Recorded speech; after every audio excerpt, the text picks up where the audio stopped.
నువ్వు మా చిల్లర రాజు గురించి మాట్లాడతావు. ఎంతమంది చిల్లరలు ఇచ్చావు చెప్పు, ఎందుకు ఇచ్చావో చెప్పు. అవన్నీ నేను చెప్తే బాగోదు కదా, నీకే తెలుసు ఎందుకు ఇచ్చావు అందరికీ. ఆమె చెప్పింది కదా, చాలామంది డబ్బులు తీసుకుని మోసం చేస్తారని. ఆయన కూడా తీసుకుని మోసం చేయడం కొనుక్కోండి ఒకసారి ఆయన కూడా. వాళ్ళ అధినేత ఏ రోజు ఏ జెండా ఎత్తుకుంటే దాన్ని మోయాలి, అదే వీళ్ళ పని అంటూ కూడా ఆమె సంబోధించారు. అన్న పవన్ కళ్యాణ్ గారి కోసము జెండాలు మోయడమే కాదు, ప్రాణాలు ఇస్తాం. అవసరమైతే ప్రాణాలు అడ్డు కూడా పెడతాం. అవసరమైతే ఏమైనా చేస్తాం. మా నాయకుడి కోసం ఏమైనా చేస్తాం.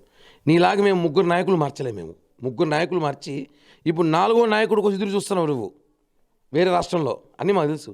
మేము పవన్ కళ్యాణ్ గారు రాష్ట్రం కోసం పనిచేస్తున్నాడు, మేము పవన్ కళ్యాణ్ కోసం పనిచేస్తున్నాం. ఇది క్లారిటీ. అయితే మీ తాటాకు చెప్పులకు నేను భయపడిన అంటూ కూడా ఆమె తెలియజేసింది. వెయిట్ చేయమని చెప్పి నగిరిలోనే భయపడాలతో చెప్తాను నలుపుతు మేమే. ఓవరాల్గా ఏం చెప్పదలుచుకున్నారు రోజా గారు మాట్లాడినటువంటి మాటల పట్ల? చిల్లర మాటలు మాట్లాడడం రోజాకి అలవాటు అయిపోయింది. ఏదో ఒకటి కాంట్రవర్షియల్ మాట్లాడి జనం చూస్తారనుకుంటానేమో. సో చూస్తే చూసుకొని నువ్వు చెప్పేటప్పుడు చెప్పాలి కదా, నువ్వు చిల్లర ఎందుకు ఇస్తున్నావు, ఎవరికి ఇస్తున్నావు. ఇంకా మేమన్నీ చెప్పకూడదు, బాగోదు మాకు చెప్తే కూడా. నువ్వు ఎందుకు ఇస్తున్నావు, ఏమి ఇస్తున్నావు, ఎవరెవరికి ఇస్తున్నావో ఇంకా అవన్నీ చెప్తే బాగోదు, ప్రజలు నవ్వుకుంటారు. కాబట్టి రోజా మాట్లాడే ముందు ఒకసారి ఆయన అద్దంలో, ఇంట్లో చాలా పెద్ద అద్దం పెట్టుకుంది, ఎంట్రెన్స్లో పోతే కనబడిస్తే మీకు చూసుంటారు, పోతే లెఫ్ట్ సైడ్ పెద్ద అద్దం ఉంటుంది, అద్దంలో చూసుకొని మాట్లాడమని చెప్పండి.